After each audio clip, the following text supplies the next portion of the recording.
Okay, preparing to live stream the meeting. I'm sharing the screen. You see what's happening? Oh, okay. Okay. Yes. Okay.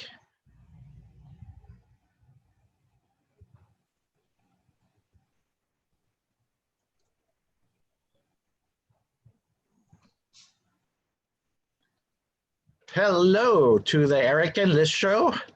Welcome to our June 4th edition. Preparing to live stream the meeting. I'm sharing the screen. You see what's happening? Oh, okay. Okay, now yes. I have a problem here. So, Yes. okay. You see, you hear that? Yeah, I hear the echo. I'm getting the feedback. So, hold on, let me just. Hello to the Eric and Liz show. Welcome to our June 4th edition. Preparing to live stream the meeting. I'm sharing the screen. You see what's happening? Oh, Okay, now yes. I have a problem. So what I just did is I cut us out. Okay. Are we on live now? Oh, yeah, we were already. With the action and everything. Well, hello, everyone.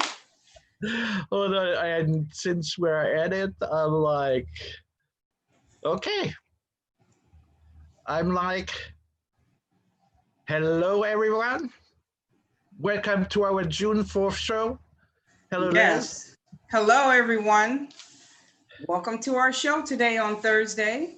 Yes, we have a lot of things we're going to talk about today. And one of the things, maybe you're going to wonder why Liz and I are both in black.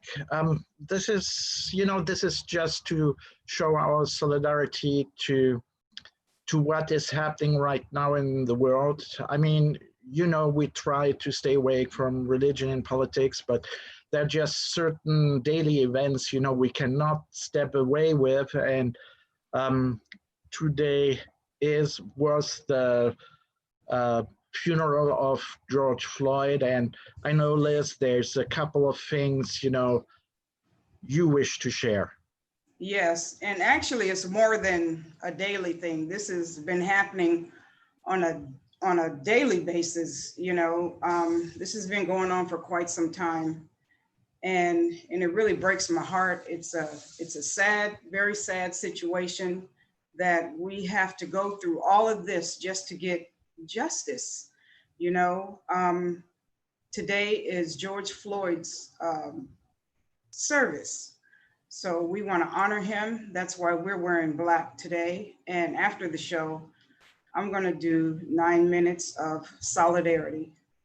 And I am so happy that around the world, they're also protesting with us, because this means a lot to everyone, not just a few people, but it means a lot to everyone. Injustice is everywhere. We need to be careful how we treat our people. And it's just, one of those things that you can't, we would be remiss if we got on this show today and didn't say anything. Me being a Black woman here, born and raised right here in San Diego, I've seen a lot of things. Right now, sometimes people make it okay to treat people a certain way, but we all know that it's not right. But when white Americans join us in letting us know that they care about us, it makes things a whole lot better.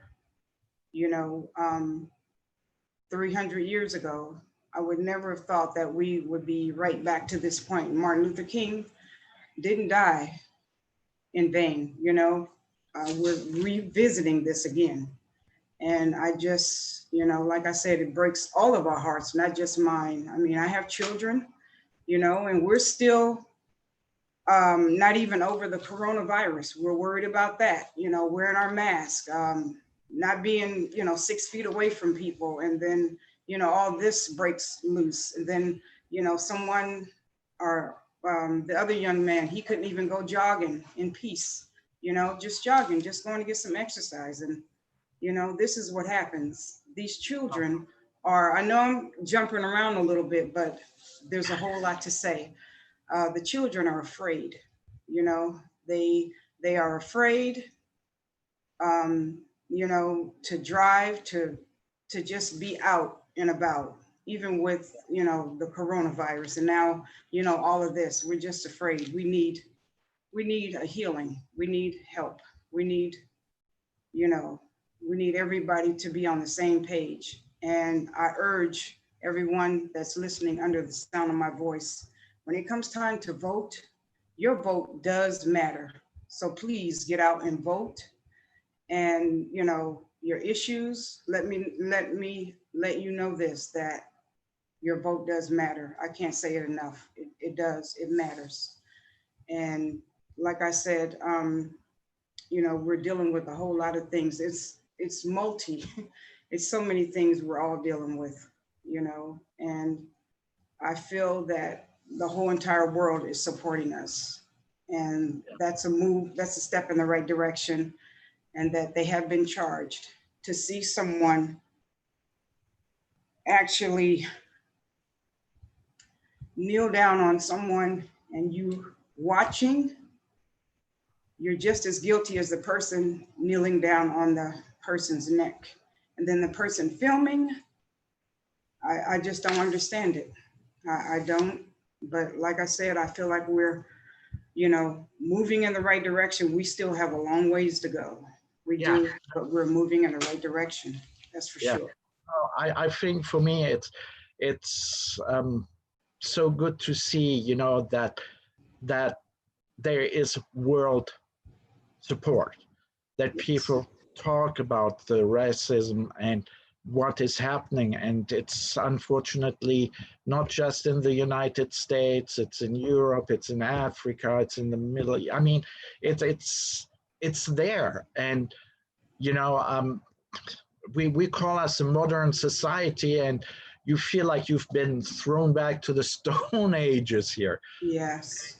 And I think that there has been just too much tolerating, or has it become so much part of our, you know, daily life that we get kind of, how shall I say, nearly numb to it.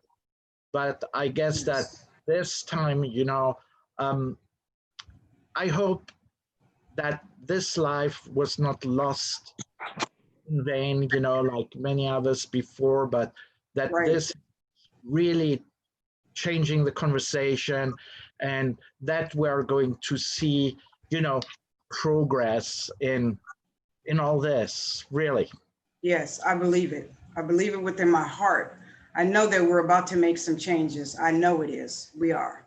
We're going to make some changes because we just, you know, we don't deserve this. We don't.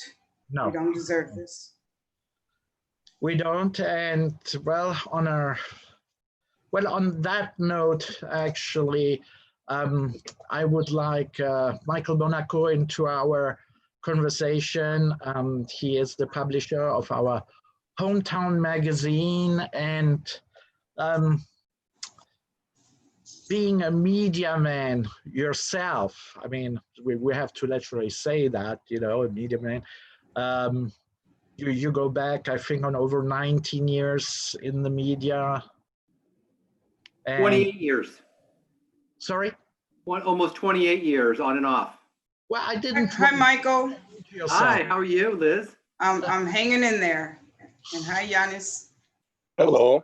I understand. These are interesting times. Yes, very. Sad times. Very. At least to share.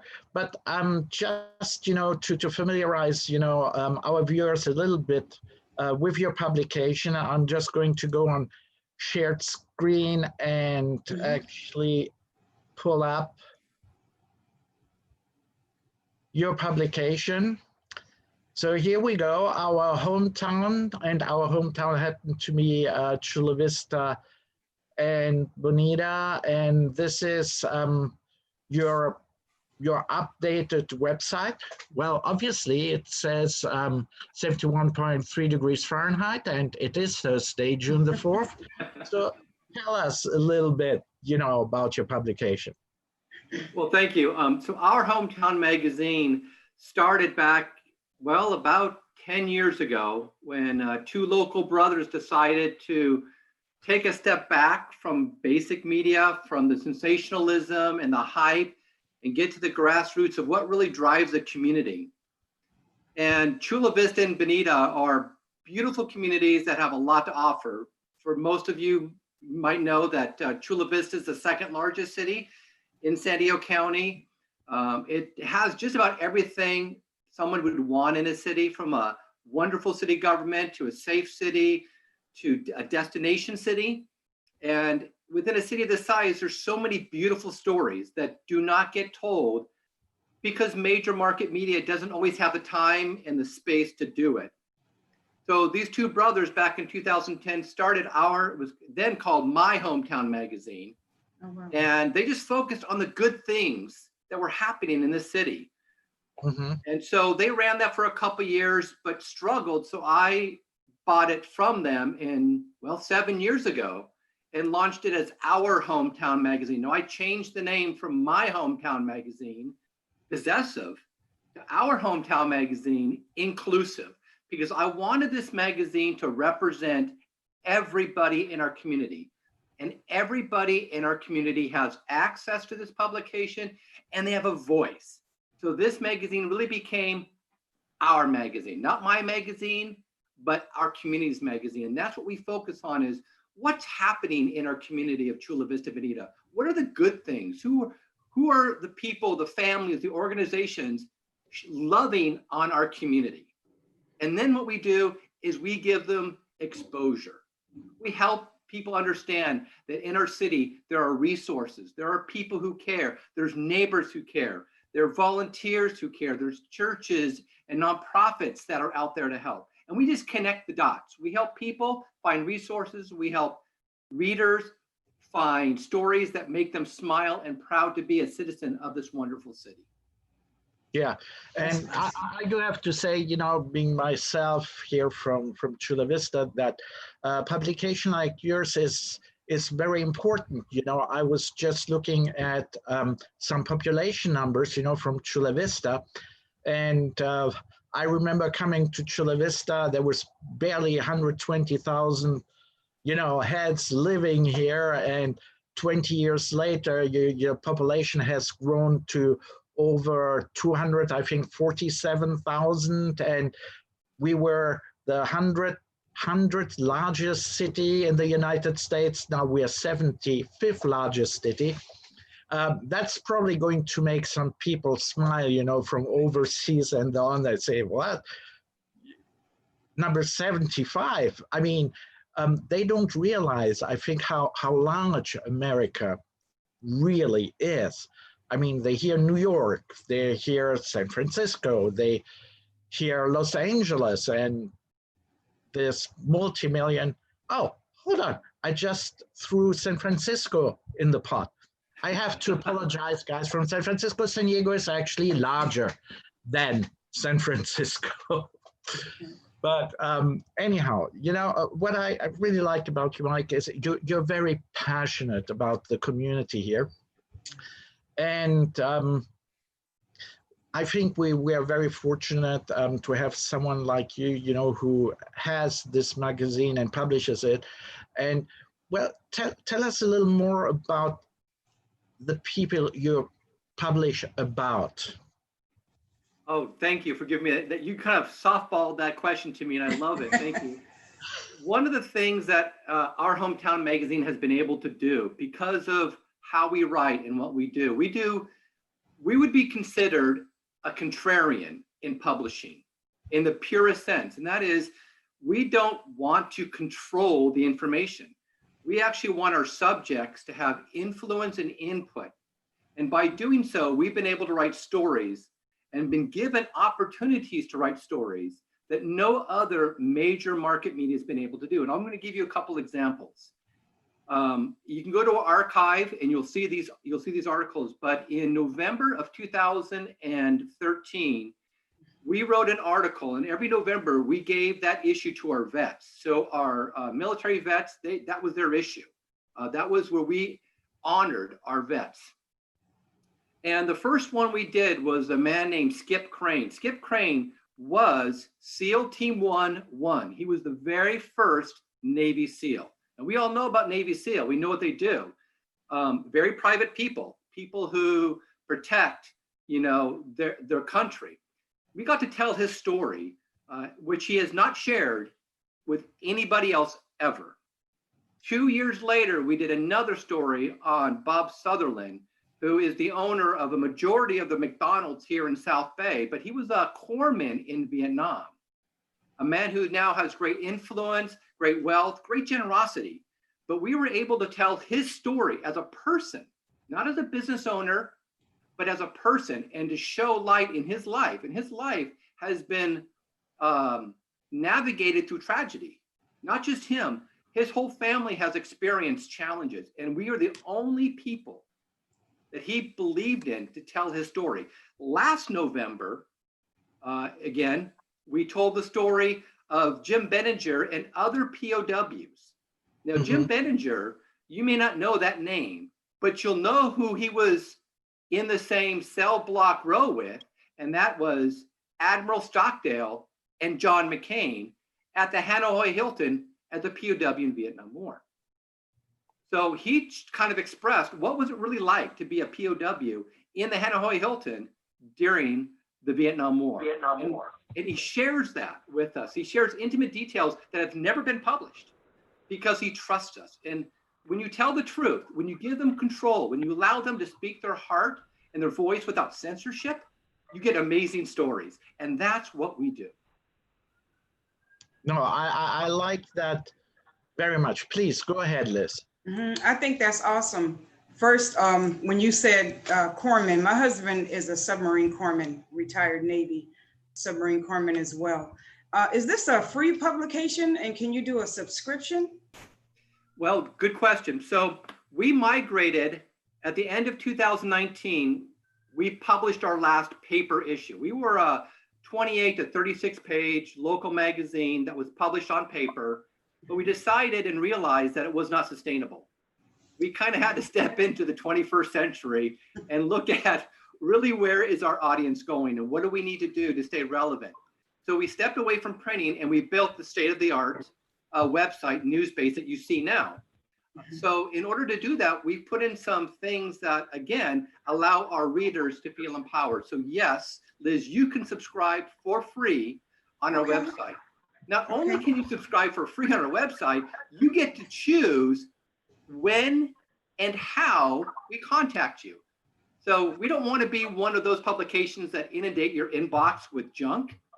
So when you subscribe, you actually get to say, only notify me when there's a story on the community or education or a spotlight of a citizen, and only communicate to me on my cell phone or in my email. So once again, we turn around and we give the power back to the readers and we tell them, tell us how you want us to communicate with you so that we protect your privacy, but yet give you information that you want in a timely way at a place and time that's convenient for you. Right, that's awesome. I love that. Well, Michael, with that, have you any final thoughts or words before we switch over to Yanis? Believe that the media can be helpful. Believe that in what you see oftentimes, which is sensationalism, it's done in the sense because that's what drives revenue. We're not revenue driven. Seek out nonpartisan, non-sensationalism medias and support them, especially if they're your voice, especially if you share their voice, support them. Major media has got one agenda, but community-based, local, non-censored media has a different agenda, and that is to speak the truth and empower its community to be better. And that's just what our hometown magazine does. Right, that's awesome. I can't wait to subscribe. Yes. Well, thank you so much, Michael. And well, the cool thing is if people want to know about, the South Bay, hey, they can subscribe to your publication. They can sit anywhere here in the US or overseas. And I hope, that it should be a little more spread, because it's always good to know what goes on in a community, no matter where you are. Thank you, Eric. Thank you, Liz. You're welcome. Thanks for coming. Well, Yanis, Hello, Eric. Keisha? it's been a long time. I might just want to, and hello, Kisha. Thank you for joining us. And yes, the light is better.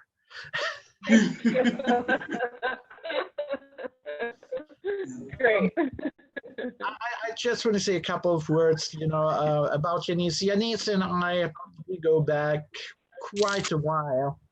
I even happened to employ him about 20 years ago at the Westgate Hotel as maître d'hôtel for the then still existing Fontainebleau room, where we were actually nominated Best French Restaurant in San Diego. And Yanis has the luck. I mean, I say the luck. Yanis is maybe like, yeah, have to work a lot. Worked for Alain Ducasse, which is one of the most decorated French chefs in the world. But through that also has an incredible career. The only thing is, what is probably really the downside in his career, he has to travel a lot, and I know that his wife is giving him a lot of shit about that, but hey, that's what it is. And he opens Michelin rated, or here in the US would say 5-star restaurants all over the world. And what time is it right now where you are? Right now, it's a greeting from New York, and it's 7 p.m. Okay. All right. Here. So we want actually to make Yanis a regular staple on the show, and that's why we have a, get to know Yanis. We will have once a month, the restaurant tip of the month, where to go, what are the trends and all that. But I also not just want to get that information from anybody.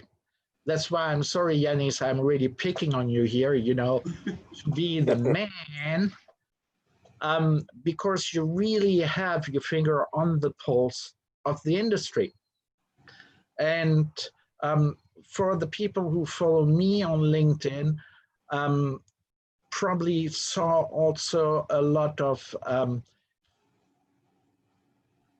Yanis's articles that he shared and I reshared, because he's been very, very concerned about what was going on within the industry, the layoffs and everything you can think of, because till enterprises were actually ready to file for like the PPP, people were already laid off.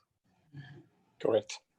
And so that was a big impact. And I know that's a subject on your heart. So just talk about that first before we go to what's next after COVID. Yeah, well, thank you for inviting me on the show, Liz and Eric.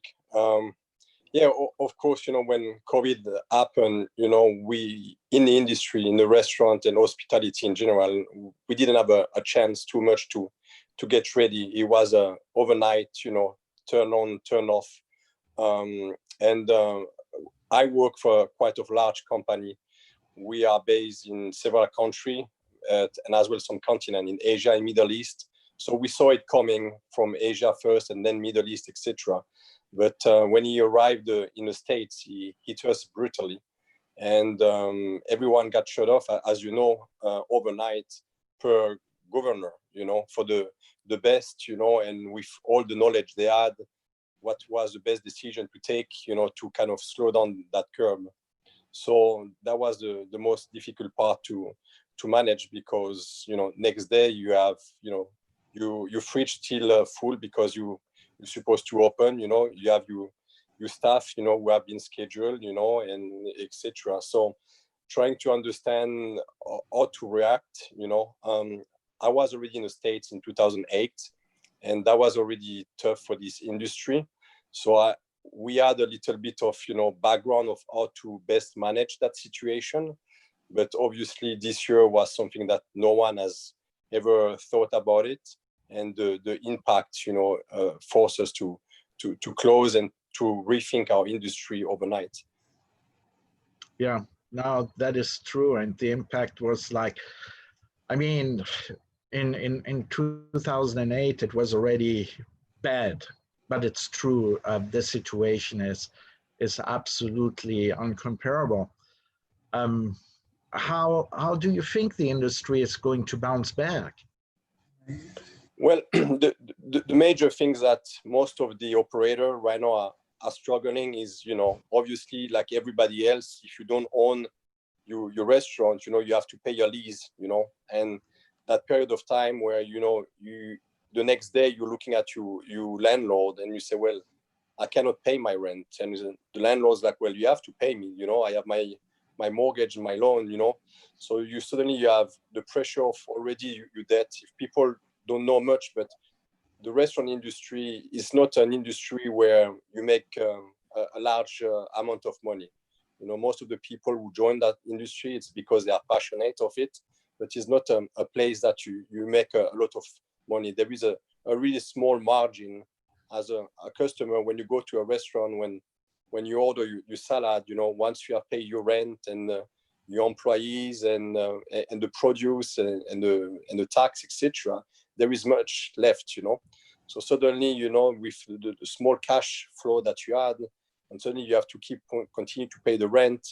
You don't know if you have to furlough your staff or you have to lay off them, because obviously you don't know how long it's going to take. That was an equation that no one has a right answer. And it was not a question of like having the right or wrong answer. There was no answer, no one has experienced that before. So it's easy for everyone to criticize, whatever direction was taken by, government and landlord and insurance company. But at the end of the day, the reality, none of us were prepared for that. So it was just like trying, something here, something there, trying to put a recipe together to see what stick and what will work the best to continue your business. Mm-hmm. So now, because you're working around the globe, you are already starting reopening restaurants in certain countries? Yeah, so our Hong Kong operation has already reopened. And the first things we noticed is like people needed to get out again and see people and be in contact. So that was a good sign, because we were concerned at this equation. Will you go out, right? You have been home, stay home order, protecting your loved one, your family, trying to do the best for the communities. And then suddenly you was like, could you go out? But there is no vaccine still, right? You have still the chance to be contaminated. So that was kind of reassuring for us. Then in Dubai, we are in the Middle East. In Dubai, they reopened over a month ago now, right after the Ramadan. And they use the same as what the US is doing right now as a strategy, meaning, lowering the capacity of the restaurant, so putting at 50% capacities, as well, monitoring your staff, obviously, because, you need to make sure they are in a good care. It's your responsibility, but as well, the client. So we noticed that people were coming back slowly, and as long as you were able to show them that you were trying your best to protect them, by, obviously taking temperature, wearing mask, giving social distances, etc., they were willing to go back to your businesses. Obviously, I speak about restaurants primarily, but, we saw throughout Dubai, people going back to their barber, to their nail salon, not by commodities, but they needed to have this interaction. So we saw it as a positive, and we believe, the people gonna go back. Now the problem will be again the equation. When you build a business, you build at 100% capacity. You're not, buying a places to just fill it out at 50% capacity. So Well, again, oh, sorry. no, go ahead. Just continue. The thing is, I just want to show our listeners what type of restaurant we are talking about, so they get a little bit, a grasp. Because when you say, this type of restaurants in operation, they have not been built to be at 50% capacity. Right. No, and that's another challenge we have. So the parent company that I work for, we have focused all our businesses on nightlife. So we operate restaurant like the one you're showing right now is Zuma. It's a concept exactly. The original one was in London, but it's based on a Japanese cuisine, but has a big, strong lounge business with DJ every night of the week, a big bar component. So obviously when people go to those environments, it's a party atmosphere. Suddenly you force them to sit down in a table, with 2 feet of each other. You cannot be a party of 6 or more. So all those restrictions for us, again, it's about how we rethink our concept. And this is one of them. Koya, it's a Peruvian concept that as well is in London, in Paris, in Dubai, in Saint-Tropez. We're opening in Mykonos in next week. So it's all of those concepts are really nightlife, people partying. Can I ask a question? Could you tell us a little bit about, these restaurants are absolutely gorgeous. They're beautiful. How are they going to really manage the social distancing? Are people really going to, social distance once they've had a little, cocktail here and there? I'm just wondering how's that going to work, for guests?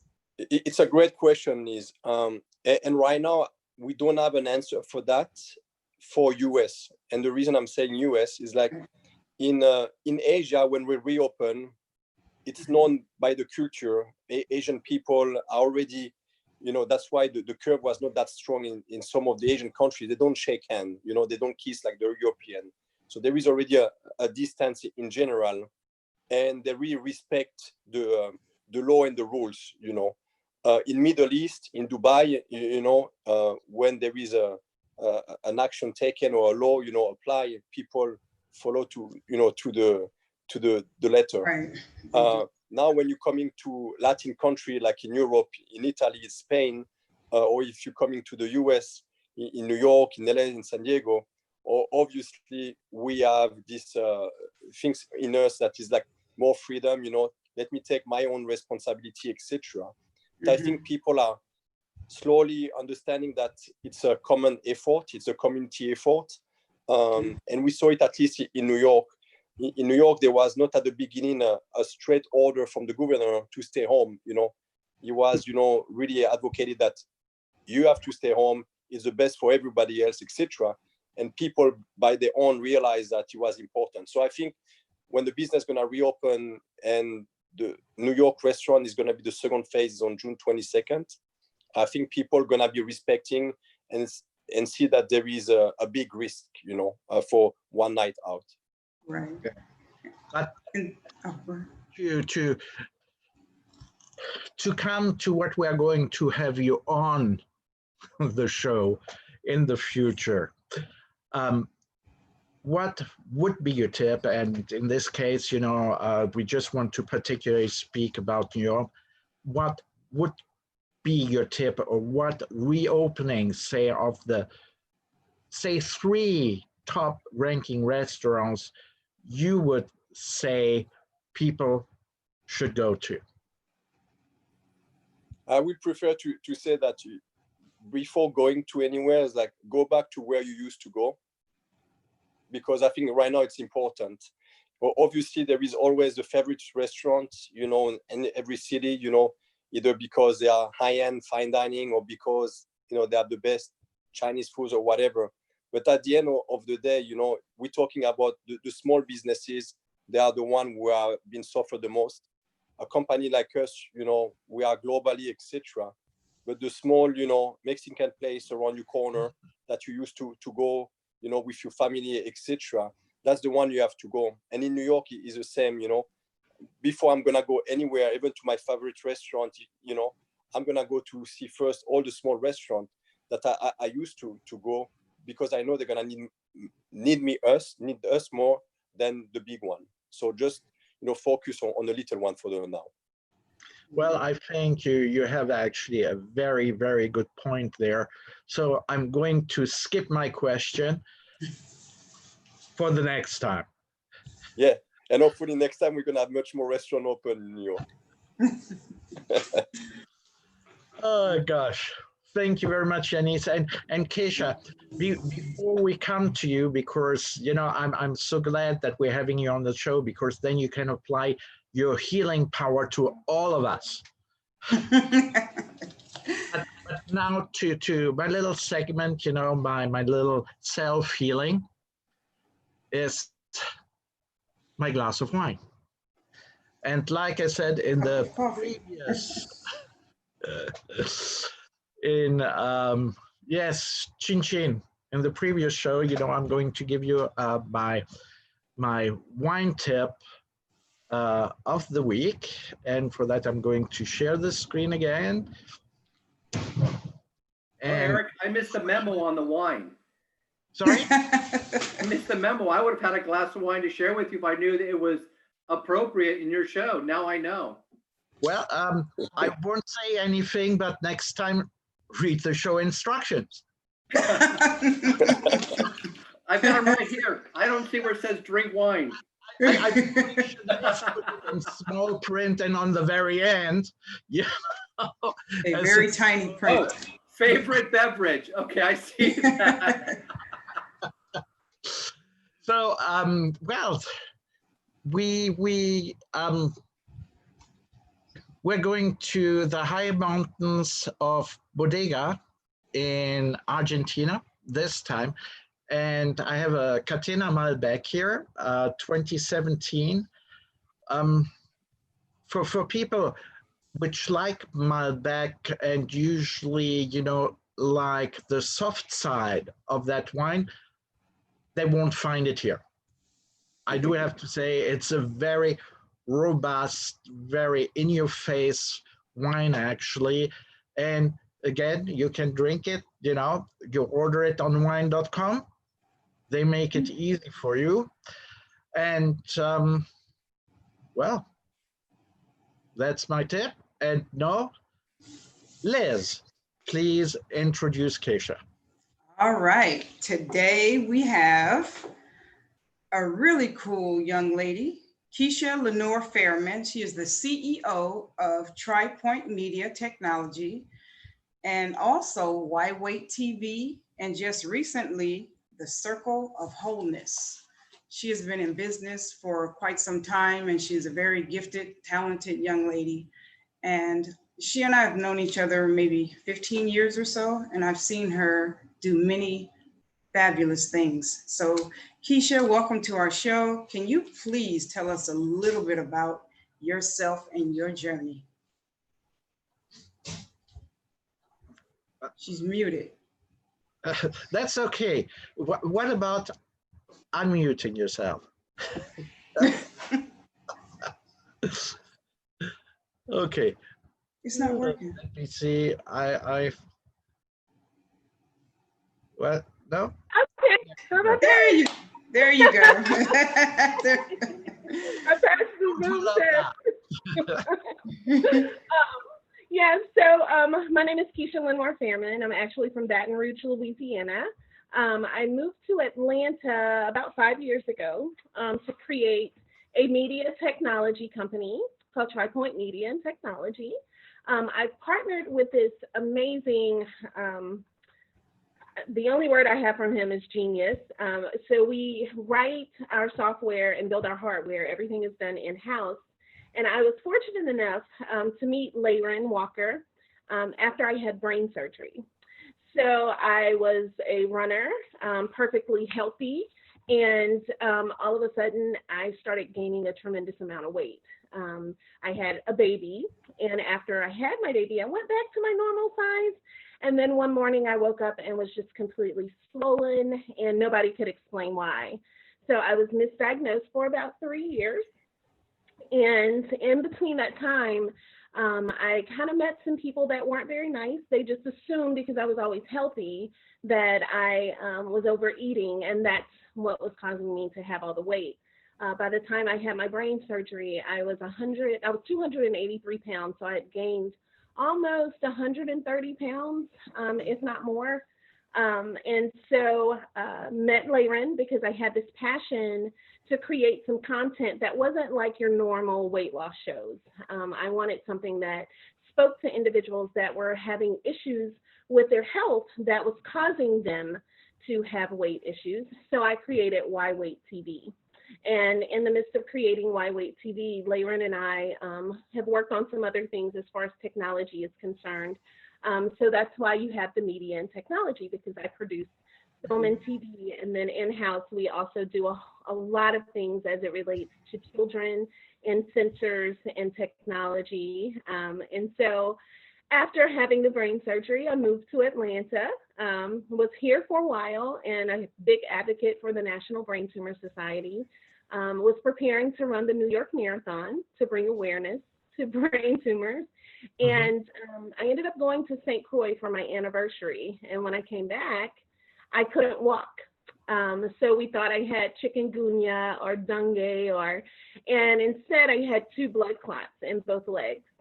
Had never had blood clots before. I was working out 3 times a day before we left. I was running and doing HIIT and weight training.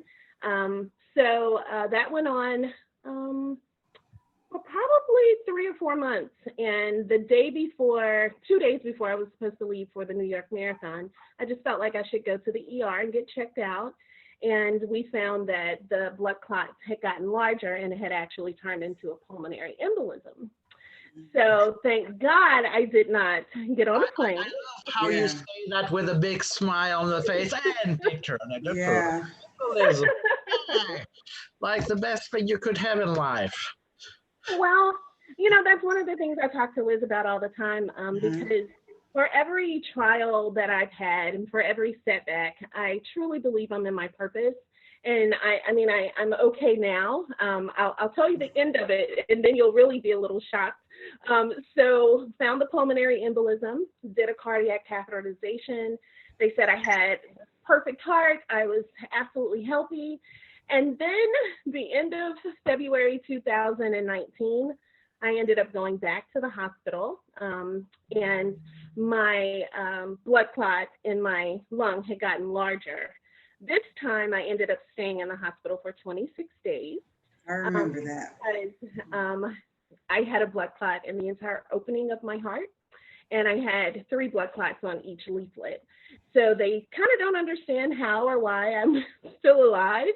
And in saying that, I know that it's because of my purpose. And I truly believe that everything happens for a reason. Even the worst things that can happen to us sometimes lead us to the brightest and the most enjoyable journeys once you can get out of that headspace. But it's getting out of the headspace that's the key. Right, exactly. I remember when you were going through all that, and she always manages to bounce back. And your business with Why Weight TV, you have a lot of people that you have helped lose weight. I mean, I've watched all your videos, and it's amazing to see, you know, your product and it actually in action, you know, helping people lose weight. And, you know, it's a lifestyle. It's not something that you know, kind of do overnight. Losing weight is, you know, it's a process. You have to change your life pretty much to be able to.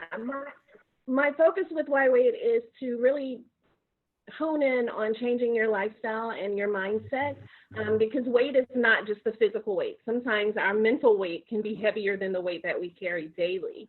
So if we can find a balance between both of those, typically, depending on how you look at things, things can somehow turn around for you. And so for me, Why Weight TV was not about the number on the scale, because I was presumed to be healthy. I was a runner.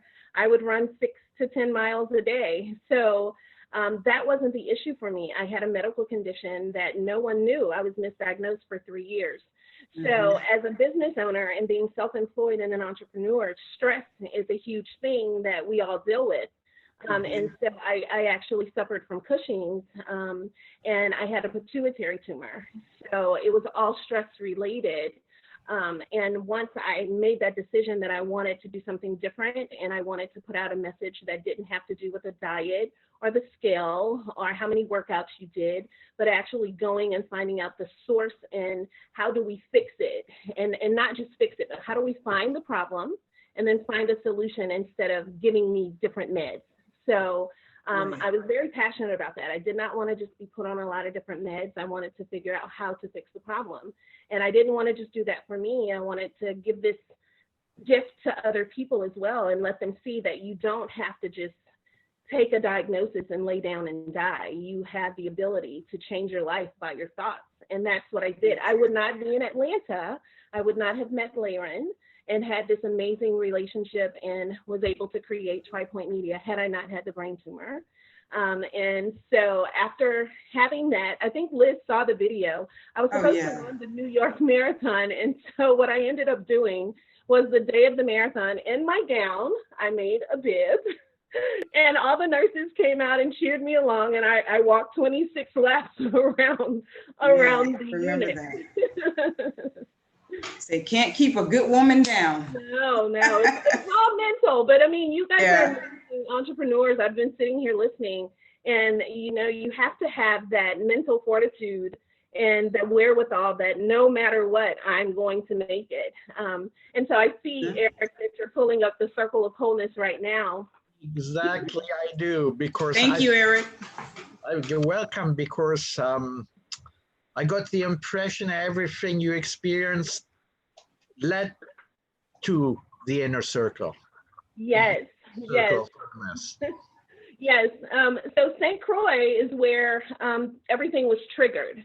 And while there, I was just like, oh my God, this is an amazing space, and it's so beautiful and so serene. And we need to have wellness retreats that aren't just about yoga or aren't just about, I wanted something that really covered the whole mind, body, and spirit, and finding that inner circle to make those things happen and possible. So I've partnered with some amazing folks on island, and my plan is to bring this retreat not just to St. Croix, but other places. We had to, of course, postpone everything because of COVID, but we have some amazing doctors that are already on island. A beautiful retreat center, the Buccaneers, where we would be hosting the retreat. But we've also talked with, and we've gotten the government involved to have them understand how important it is for their tourists to get the full picture of what St. Croix offers, and not just the full picture of what St. Croix offers, but we want them to understand that when you come there, there are a whole lot of things that you can tap into, including yourself. So that's, of course, the website. We have several experts coming in from Atlanta and different places across the U.S., but we do like to utilize locals. So whatever area we're in, we really like to utilize the locals to help us as far as doctors are concerned, and yoga instructors, chefs, and different things of that nature. Right. I love the fact that you've actually incorporated the chefs, because they give you balanced meals, and that's a really good thing, because pretty much we are what we eat, changing our diets. But we can't talk about changing our diets. But yeah, that's very important that she actually has a really good regimen with the chefs.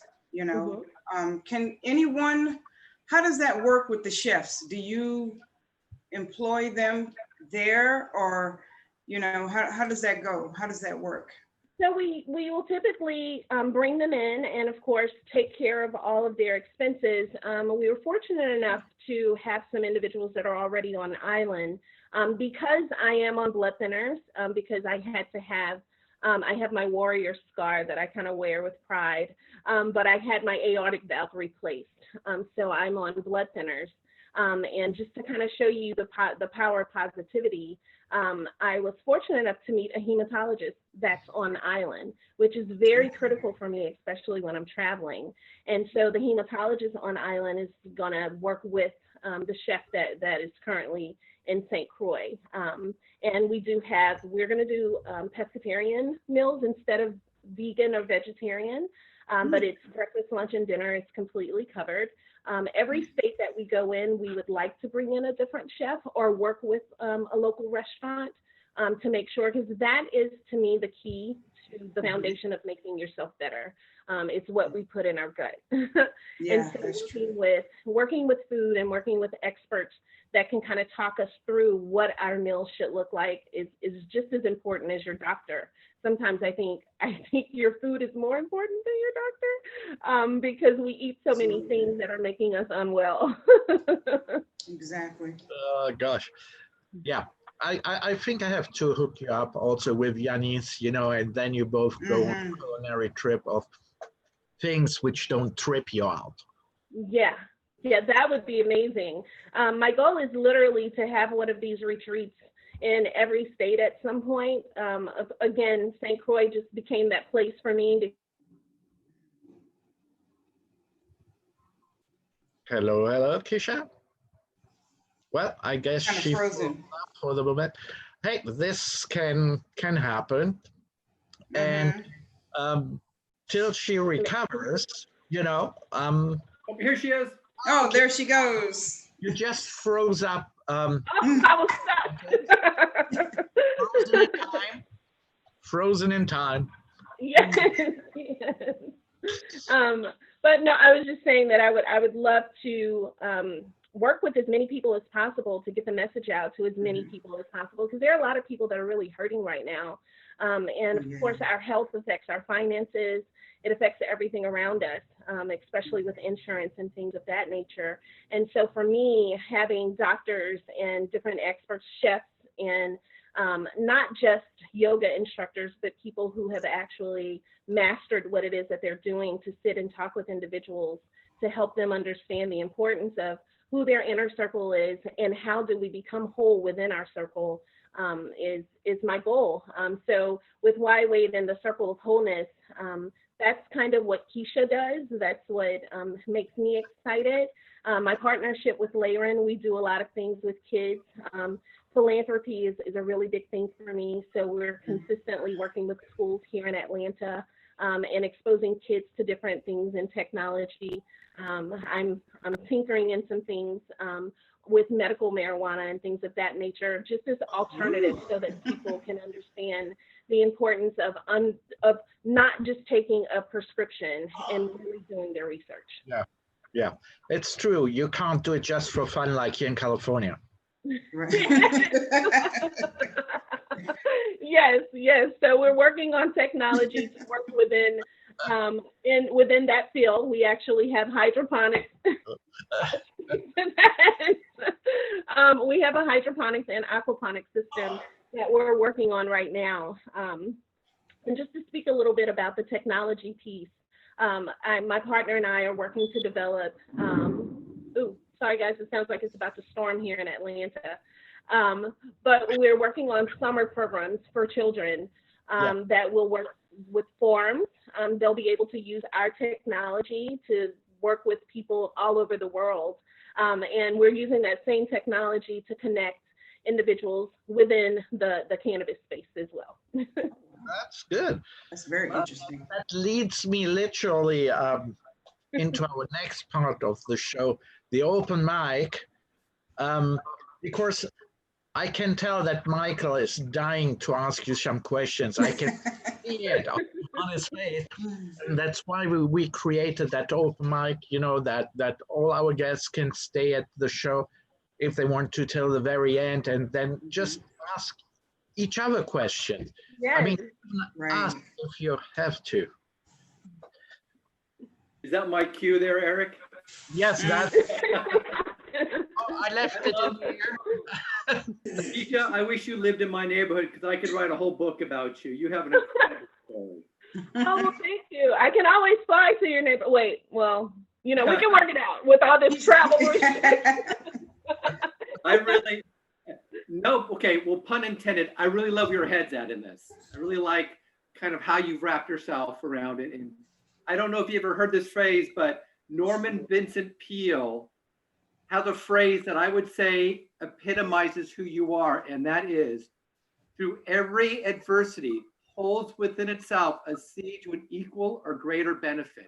And Yes. you have really discovered that. And you Yes, really yes. owned it. And I think it's a beautiful part of you. And I think I applaud you for not letting any of this overshadow your desire to become who you are. Exactly. Well, I truly believe that within my heart and soul, that every single thing that has ever happened to me and with me and for me has led me to a better place. I'm here talking with you amazing people tonight because of my journey. So I don't look at it as a bad thing. I won't tell you that I don't have my human moments where I'm like, what in the hell is happening in my life right now? But soon after, I pull it together and I'm like, you know what? Whatever this is, it's going to lead me to something greater. And that's where I want to be, where the greater is. Right. And it has. That's for sure. Absolutely. Just the website you have of St. Croix, I was already feeling very relaxed. Really? Well, you'll have to come. We'll have to invite you there and have you a part of what it is that we're doing. I warn you, I am a carnivore. No problem. So am I. So am I.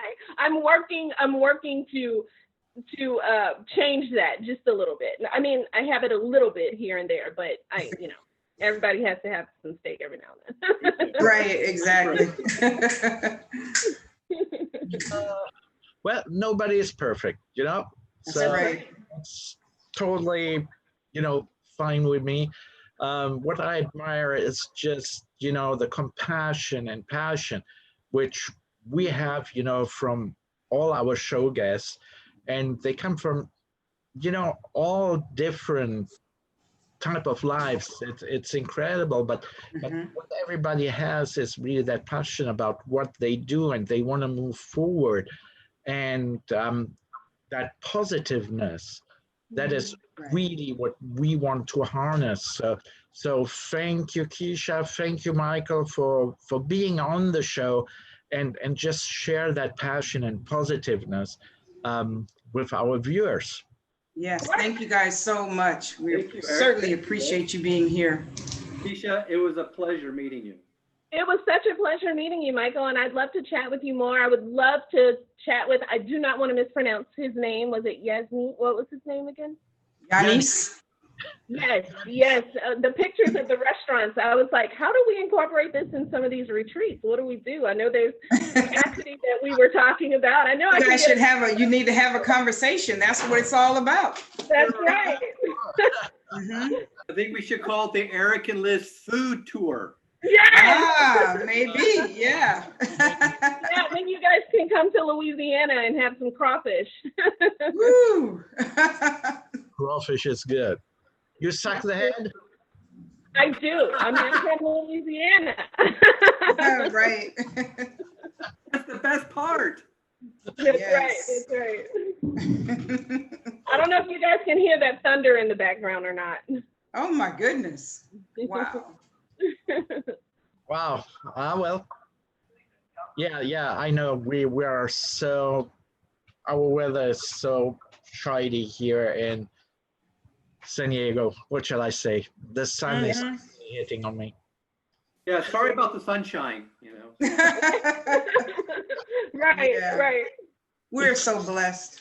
The weather is always fabulous here. We have a couple of gloomy days and we're all like, oh no, where's the sun? Oh, please. I I know. wish we could say that about Atlanta. We're always. Is it that bad?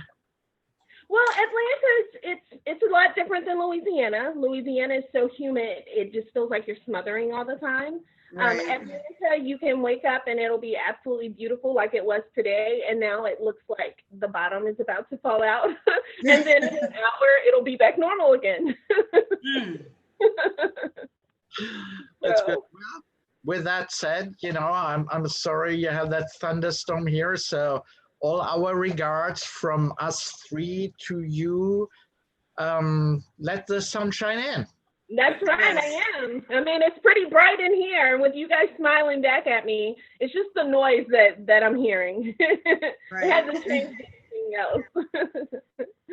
Yeah, so.